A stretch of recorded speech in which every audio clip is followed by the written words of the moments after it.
Welcome to Vastu visions with Susmita. Yes, Susmita ভট্টাচার্যার এই ব্লগগুলো আপনারা ফলো করছেন, কারণ আপনাদের কমেন্টস পাচ্ছি, সেরকম ধরনের রেসপন্স পাচ্ছি প্রচুর, তাই জন্যই বুঝতে পারছি। যাই হোক, আপনারা সাথে থাকুন, সাপোর্ট করুন এবং অবশ্যই আমি যে পয়েন্টসগুলো বলছি সেই পয়েন্টসগুলো নিয়ে নিজের জীবনে অ্যাপ্লাই করুন। আজকে খুব একটা ইম্পর্টেন্ট জায়গা নিয়ে আমরা আলোচনা করব, সেটা হচ্ছে ফিনান্সিয়াল স্ট্রাকচার বা ফিনান্সিয়াল লসটাকে কি করে আমরা আটকাতে পারি বাস্তুর মাধ্যমে। দেখুন, ব্যাপারটা প্রত্যেক দিনের জীবনে আমরা আয় করি ব্যয় করবার জন্য, কিন্তু তার মধ্যে দিয়েও অনেক সময় দেখা যায় অযথা আপনার অতিরিক্ত পরিমাণে খরচা হয়ে যাচ্ছে, অযথা আপনি হয়তো প্রচুর পরিমাণে এক্সপেন্সেস করে ফেলছেন। আপনি কি জানেন, অনেক সময় আমরা আমাদের বাড়িতে এমন কিছু বাস্তুদোষ ক্রিয়েট করে ফেলি তার জন্যই কিন্তু দেখা যায় যে প্রচুর ধরনের আমাদের এক্সপেন্সেস হয়ে যাচ্ছে। আমি আজকে টোটাল আপনাদেরকে 10টা পয়েন্ট বলছি। যদি আপনাদের বাড়িতেও এই রকম ধরনের বাস্তুগত দোষ থাকে তাহলে সেটাকে ঠিক করার চেষ্টা করুন এবং অবশ্যই কিন্তু নিজের আনওয়ান্টেড যেটা এক্সপেন্সেস হচ্ছে সেটাকে কাটাবার চেষ্টা করুন। তো শুরু করা যাক আজকের প্রত্যেকটা পয়েন্ট। খুব মন দিয়ে কিন্তু অবশ্যই পুরো ভিডিওটা একটু ভালো করে ফলো করবেন। নাম্বার 1, প্রথম হচ্ছে, কারণ একটা জিনিস একটুখানি বলে দিই প্রথমে শুরু করবার আগে, কনস্ট্রাকশনগত ত্রুটি এক রকমের, নিজের থেকে ক্রিয়েট করা কিন্তু আর এক রকমের। যদি আপনার হাতে থাকে যে আপনি ফ্ল্যাট কিনেছেন বা বাড়ি কিনেছেন, নিজে তৈরি করছেন, তার আগেও কিন্তু এই পয়েন্টগুলো অবশ্যই লক্ষ্য রাখবেন, কারণ আমরা প্রত্যেকেই চাই বা প্রত্যেকেই জানি অর্থ ছাড়া কিন্তু আমাদের জীবন কোনো রকমভাবেই সম্ভব নয়। ফিনান্সিয়ালি সাউন্ড থাকার জন্য আমরা প্রত্যেকটা কাজ করি, আর ফিনান্সিয়াল আনওয়ান্টেড লসটাকে বা আনওয়ান্টেড এক্সপেন্সটাকে বন্ধ করবার জন্য বাস্তুগত পয়েন্টগুলোকে ফলো করব। প্রথম হচ্ছে, আমাদের বাস্তুর মধ্যে সব থেকে ইম্পর্টেন্ট জায়গা যাকে আমরা মা লক্ষ্মীর স্থান বলি, সেটা হচ্ছে সাউথ ইস্ট, দক্ষিণ পূর্ব কোণা। তাহলে এই দক্ষিণ পূর্ব কোণায় আপনার বাড়িতে কি আছে? কিচেন আছে কি? খুব ভালো।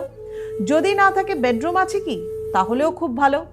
যদি বেডরুমও না থাকে তাহলে সেই দিকে আপনার কোনো ওপেন স্পেস আছে, ব্যালকনি আছে, খুব ভালো। যদি না থাকে, যদি সেখানে কোনো রকমভাবে কোনো ওয়াটার বডিজ থাকে, water bodies in the sense হচ্ছে আন্ডারগ্রাউন্ড রিজার্ভার, ওভারহেড ট্যাঙ্ক, কোনো ট্যাপ ওয়াটার ইত্যাদি। দেখুন, আমি যে কটা পয়েন্ট আপনাদেরকে বলবো সবকটাই কিন্তু খুব সিম্পল পয়েন্ট, বাট এই সিম্পল দোষগুলোর জন্যই কিন্তু আমরা অনেক বড় বড় বিপদ আমাদের জীবনে কিন্তু ডেকে আনি।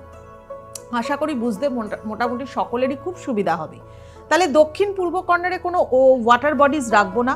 যদি কোনো ওয়াটার বডিজ থাকে তাহলে বাস্তু দোষকে কাটাবার জন্য যে যে প্রসেসগুলো আছে সেগুলোকে ফলো করব। আর সুস্মিতার অন্যান্য ভিডিওগুলোতে দেখবেন যে আমি এই দোষ কাটাবার জন্য কি করতে হবে কি না করতে হবে এভরিথিং কিন্তু বলে থাকি। নেক্সট পয়েন্ট হচ্ছে নাম্বার 2, আপনি কি উত্তর দিকে ফেস করে রান্না করেন?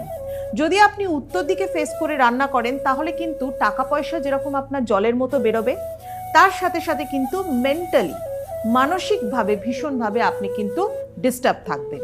দেখবেন যারা হয়তো বাড়িতে এই ধরনের করছেন অলরেডি, হয়তো যাদের বাড়িতে নর্থের দিকে ফেস করে রান্না করা হয়, হতে পারে আপনার পূর্ব দিকে কিচেন, হতে পারে আপনার সাউথ ইস্টে কিচেন, বাট আপনি ফেস করে রান্না করছেন হয়তো উত্তর দিকে, তাহলেও কিন্তু টাকা পয়সা জলের মতো বেরোতে পারবে। নাম্বার 2, তাহলে এটাকে ঠিক করতে গেলে কি করতে হবে? কুকিং প্ল্যাটফর্মটাকে আপনাকে পুরোপুরি চেঞ্জ করতে হবে। নাম্বার 3, আপনার কি পুরোপুরি উত্তর দিকেই কিচেন? যদি আপনার নর্দার্ন সাইডে টোটাল ফ্ল্যাট হিসাবে বা টোটাল বাড়ি হিসাবে আপনার যদি উত্তরের দিকে কিচেন থাকে, তাহলেও কিন্তু আপনি জলের স্থানে আগুনকে রেখেছেন। ঠিক যেরকম আমাদের অগ্নিকোণা হচ্ছে সাউথ ইস্ট কর্নার, সেরকম জলের স্থান হচ্ছে আমাদের উত্তর দিক।